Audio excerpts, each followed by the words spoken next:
Olá, amigos da comunidade do YouTube. Eu estou aqui, meu nome é Ricardo Ribeiro, eu estou aqui hoje para agradecer o caloroso abraço que eu tenho recebido de todos dessa comunidade, dessa nova, digamos assim, dessa nova fase que o YouTube está passando de uma maior humanização das relações entre as pessoas que fazem parte dessa plataforma. Eu sinto assim muito bem acolhido por principalmente o pessoal que promove as lives da amizade, que são, no meu ver, no meu modo de entender. Se eu estiver errado, por favor, alguém fale aí nos comentários, que aí futuramente a gente vai gravar novamente e a gente vai comentar sobre as observações dos colegas. Por favor, façam suas observações aqui nos comentários, porque o que eu estou mostrando aqui hoje é a minha visão, é a minha forma de enxergar o que é o YouTube, o que eu pretendo fazer aqui hoje. Mas aí cada um tem a sua forma e outra. Tem pessoas que já convivem aí nessa comunidade há bem mais tempo do que eu, muito mais tempo. Eu estou chegando agora. Tudo que eu sei de direito digital é porque eu trabalho com isso na prática, não é? Na prática do direito digital. Sempre estudei, gostei de estudar, não é? Especialmente tudo que é de inovação, tudo que é de novo, eu gosto de estudar. E especialmente essa área do direito digital. Dito isso, eu gostaria de adentrar aí na seara aí do tema proposto para a conversa de hoje, que é justamente a importância das lives da amizade para o aprimoramento da comunidade do YouTube e dessa plataforma como mídia social. Acredito eu, pelas observações que eu tenho feito, que o YouTube aprecia bastante, não é, o desenvolvimento e a interação que há dentro dessa comunidade chamada os membros que participam das lives da amizade. É um tipo de live que não prejudica em nada ao YouTube, a plataforma YouTube. Ele não perde, digamos assim, não perde usuários com isso. Ele não perde dinheiro, não perde lá na Bolsa de Valores, na Nasdaq, etc. Ele só tem ganhado com isso. Dessas plataformas, dessas mídias sociais e streams que tem hoje, né? As TV a televisão através de streamer. O YouTube é o mais antigo que eu me lembro. Pelo menos assim, dos que deram certo, é o mais antigo. Acredito eu que, eu não estou bem lembrado assim, questão de data, mas acredito eu que foi no final dos anos 90, pelo menos aqui no Brasil, que o YouTube ele passou a ser mais efetivo.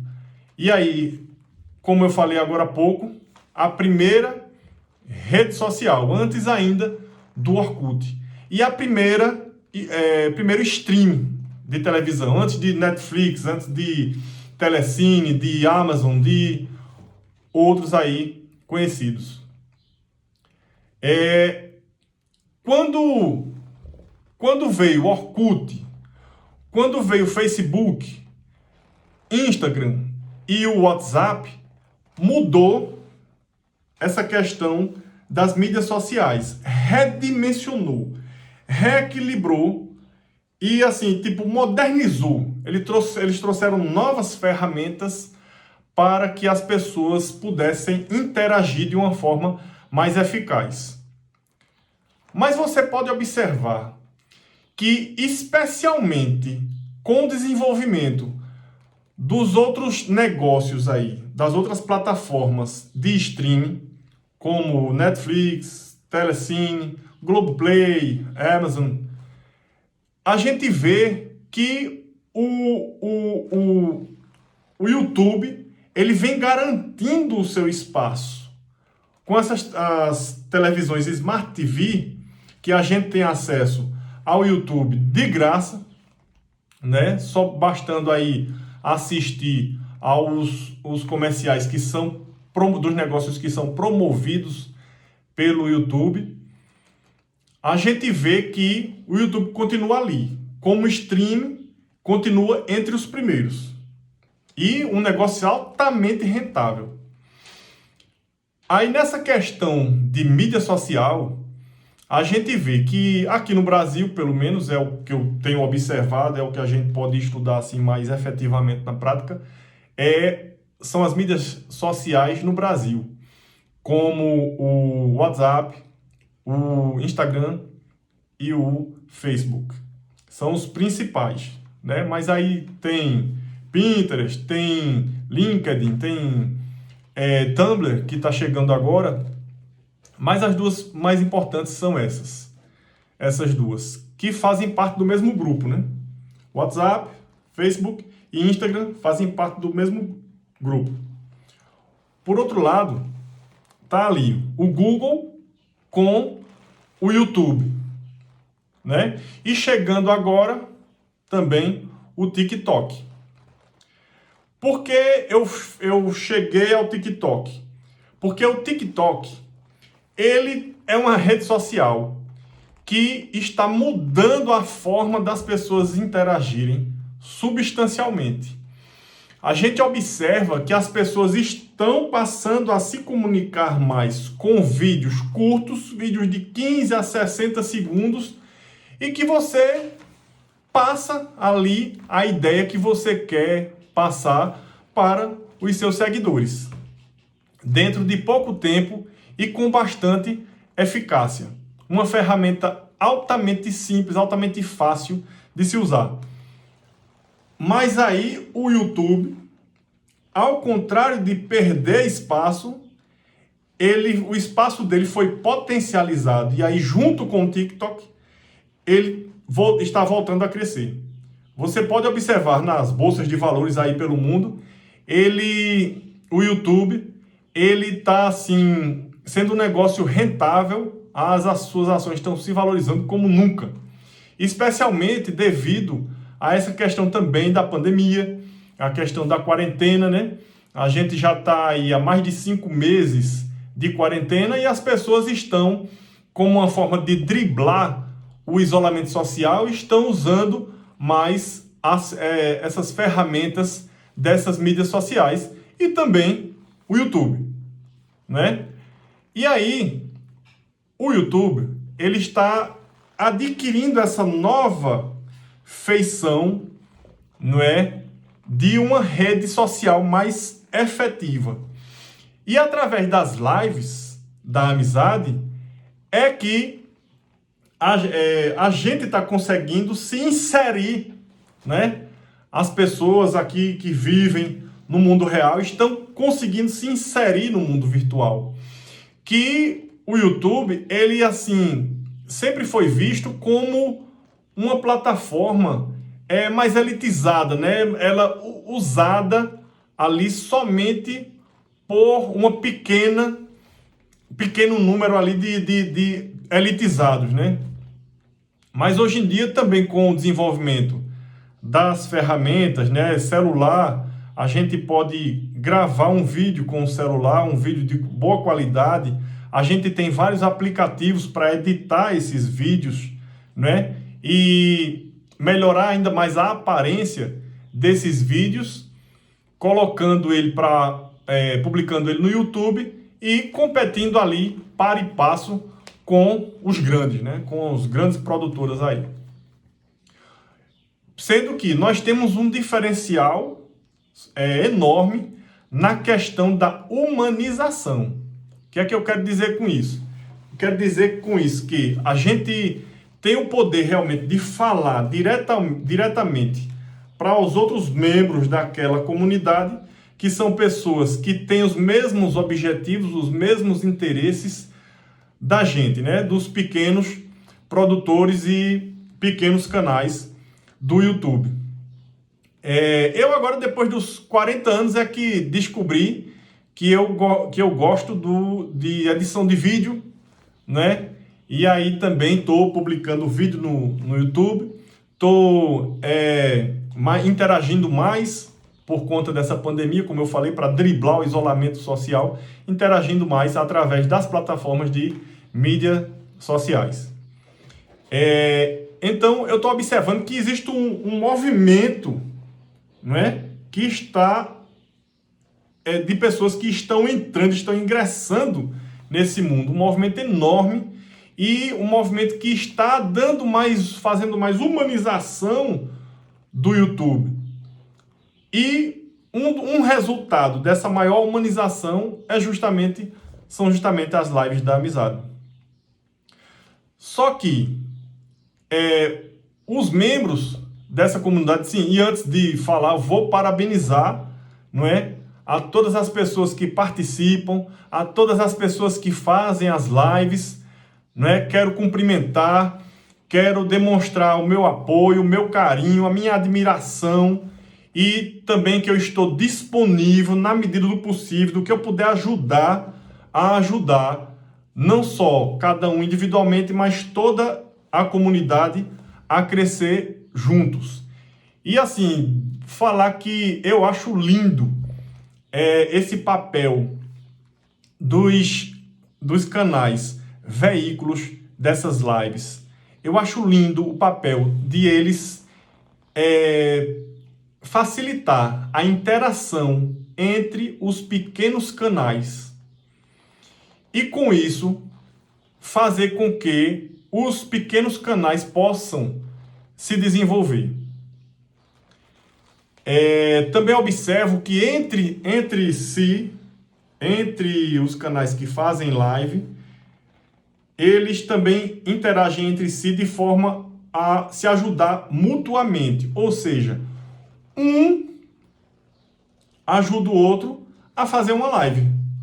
Fulano, vamos marcar, tal dia vai ser a tua, tal dia vai ser a minha, tal dia vai ser a de fulano, tal dia vai ser a de cicrano, tal hora de não sei quem, tal hora. E aí, um ajuda o outro, né? E interagem com toda a comunidade. Agora, só que existe uma dúvida muito grande sobre o que é que pode e o que é que não pode fazer, não somente numa live, mas quando você vai comentar a publicação de um inscrito seu ou de um canal ao qual você se inscreveu ou simplesmente você apreciou o vídeo produzido. A grande dúvida é: o que é spam? O que é proibido? O que é que o YouTube não gosta porque prejudica o YouTube? E nas minhas observações eu tenho visto que não só o YouTube, mas também todas as demais plataformas, como o Instagram e o Facebook, por exemplo, eles têm que combater a automação. Tem vários aplicativos que eles funcionam com a automação e eles curtem, compartilham, comentam, fazem comentários naquele modelo de copiar e colar. O próprio aplicativo faz isso. Só que isso aí, ao mesmo tempo que congestiona o Facebook, o Instagram, o YouTube, também causa um prejuízo no sentido de que vai se criando como se fosse criando uma comunidade que é virtual, mas que não tem um reflexo na realidade. Ali são tudo contas fakes, né? Criadas para diversas finalidades, especialmente de fazer golpes contra os próprios usuários do Facebook, do Instagram e do YouTube. Então, por isso que essas plataformas buscam combater esse tipo de fraude. E aí, o algoritmo deles seguem aquele protocolo de, um exemplo, de bloquear, ou de banir, ou de tomar qualquer atitude contra, pelo que eu tenho observado, contra, não que eu aprove isso, entendeu? Eu estou só relatando o que acontece. Porque muitas vezes isso provoca, por parte da plataforma, isso pode provocar um dano contra um usuário que não é fake, um usuário que é real. E como acontece muito, a gente sabe disso. E aí, porque ele comenta muito, ele curte muito, ele é identificado pelo sistema, pelo algoritmo, como se fosse uma inteligência artificial, como se estivesse usando ali um aplicativo, e aquela mensagem ali fosse spam, e aí ele bloqueia aquele usuário.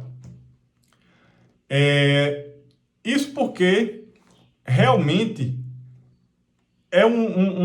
eles têm que combater essa automação dentro das redes sociais. Agora sim, também eles têm que buscar uma forma de combater, vou fazer aqui um parêntese, eles têm que buscar uma forma de combater sem ferir os direitos dos usuários. Porque é o usuário, qual é a maior riqueza de qualquer plataforma dessa? São seus usuários. Né? Ele criou uma ferramenta para ser usada por alguém. Né? Vamos falar assim em dinheiro. Ele ganha dinheiro através de quem? Através dos usuários. Negócios, promovendo negócios com os usuários.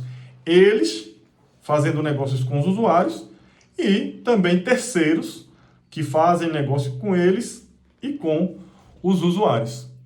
Então, surge muita dúvida por parte dessa comunidade, principalmente de quem está ingressando agora, sobre o que é punido pelo YouTube. As minhas observações foram no seguinte sentido. O que é punido pelo YouTube é principalmente, e que fere mais, que dói mais no usuário e nos proprietários de canais, é quando você perde inscritos. E geralmente você perde inscritos por quê? Porque você participou de uma live da amizade. Aí você, digamos que saiu da live e já foi se inscrevendo no canal de um, se inscrevendo no canal de outro, se inscrevendo no canal de outro, sem assistir o vídeo, sem curtir, sem comentar. Aí, fatalmente, o algoritmo vai identificar você como se fosse um spam, sua mensagem como se fosse um spam, vai identificar você como se fosse uma inteligência artificial, como se fosse um aplicativo que estivesse fazendo aquele trabalho ali. Então, o que é que a gente pode fazer para a gente evitar de perder inscritos? Principalmente após a participação ou durante a participação de uma live da amizade. Como eu já vi também outras pessoas aí que têm experiência em live, que fazem live aí há vários anos, falar. Você tem que tomar bastante cuidado ao se inscrever no canal. Principalmente quando você está participando de uma live. Da live da amizade. Você vai ter que...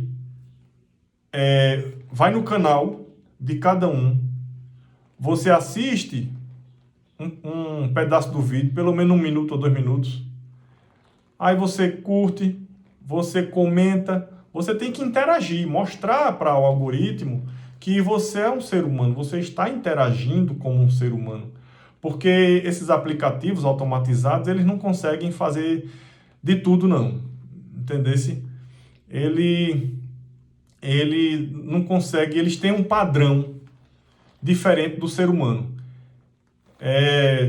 Digamos assim, ele primeiro curte, depois, um exemplo, comenta, e aí tudo no copiou, colou. E aí o algoritmo vai identificar que é uma inteligência artificial e vai bloquear. Então, você tem que fazer de forma mais humana, mais humanizada.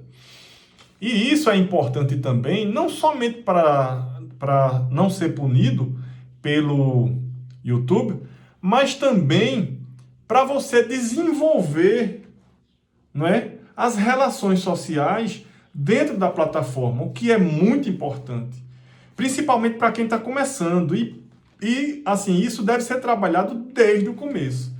Porque senão, quando você tiver 10 mil inscritos, 20 mil inscritos, 100 mil inscritos, aí você não tem aquele costume, aquele, digamos assim, aquele protocolo de você interagir com as outras pessoas. E para isso é importante também, por exemplo, que você utilize as outras plataformas para interagir com essas pessoas.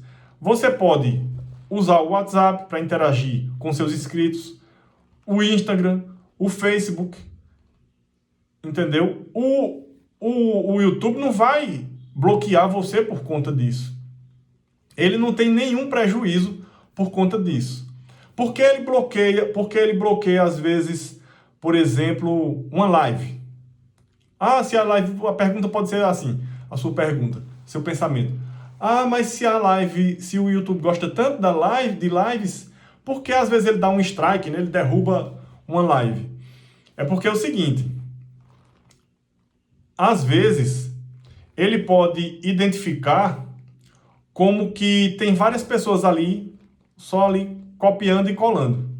Quando é link, não tem problema. Você vê que o YouTube não tem problema nenhum com lives da seguinte forma. Você pode copiar e colar seu link do seu canal nas lives quantas vezes você quiser, que ele não vai bloquear. Agora, ele bloqueia quando você copia e cola as mesmas palavras. Ou os mesmos joinha ou aplausos, né? Em toda live você chega lá e fica lá na live, dando joinha, dando um joinha ou um aplauso. Ele vai identificar como se você fosse um robô. Porque você está comentando, fazendo sempre o mesmo comentário. E aí, quando tem várias pessoas dentro de uma live fazendo o mesmo comentário, mesmo que não esteja copiando e colando, mas o sistema vai identificar como se você estivesse copiando e colando, que é o que o sistema automatizado, os aplicativos aí fazem, não é? E aí ele vai dar um strike. Por quê? Para se proteger. Não é porque ele não gosta de live da amizade. É porque o YouTube precisa se proteger. Porque todo mundo sabe, quem não sabe fica sabendo agora, que quando você tem 4 mil horas de visualização, não é? Isso pode ser de vídeos ou pode ser de lives, contando por cada usuário também. 1 hora de um, 1 hora de outro, vai somando. Quando você tem mais de 4 mil horas de visualizações, você vai começar a monetizar o seu canal. Você vai começar a ganhar dinheiro do YouTube. Agora imagina se o YouTube não tivesse um sistema de se proteger de fraudes. O que é que os hackers, os crackers, né, esse pessoal mal intencionado, o que é que eles iriam fazer? Eles iriam fazer diversas lives, com cada live, com diversos usuários ali, fake, sendo controlado por aplicativos dessa forma, robotizado. E aí, eles iriam monetizar, iriam estar ganhando dinheiro do YouTube, de graça, sem fazer nada. Com um canal fake, com uma live fake, onde só participariam pessoas fake, canais fake, né? Podia até participar um ou outro que não fosse fake. Se o YouTube não tivesse nenhuma forma de se proteger dos fraudadores e dos hackers. Então, é somente por isso que o YouTube tem esse certo cuidado com as lives da amizade, para evitar fraudes. E tem dado certo. Pelo que eu tenho visto, essas comunidades, como eu comecei elogiando e vou terminar elogiando também, essas comunidades são, assim, pessoas bastante éticas. Pelo que eu tenho visto, eu só tenho visto, eu não entrei ainda numa live que eu visse pessoas antiéticas. Pelo contrário, eu vejo pessoas bastante éticas e preocupadíssimas em ajudar o próximo e em ajudar a comunidade. E também preocupadíssimo em instruir, né? Cada um dizer, a minha gente, tome cuidado com isso, tome cuidado com aquilo. Isso é muito louvável, isso é uma coisa mais linda que você não vê em nenhuma outra plataforma. Entendeu? E isso monetiza para o YouTube, porque por conta disso, as ações de atitudes dessa forma, é que as ações do YouTube não param de crescer, entendeu? Então, por que o YouTube não ia gostar? Se ele não gostasse, simplesmente não permitia. Saía dando strike em tudo que era live. Por que não dá strike em tudo que é live?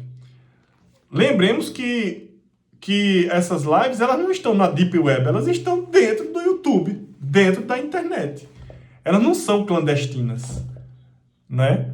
Não só o sistema, o algoritmo, tem como identificar que estão acontecendo essas lives, como também os próprios moderadores do YouTube.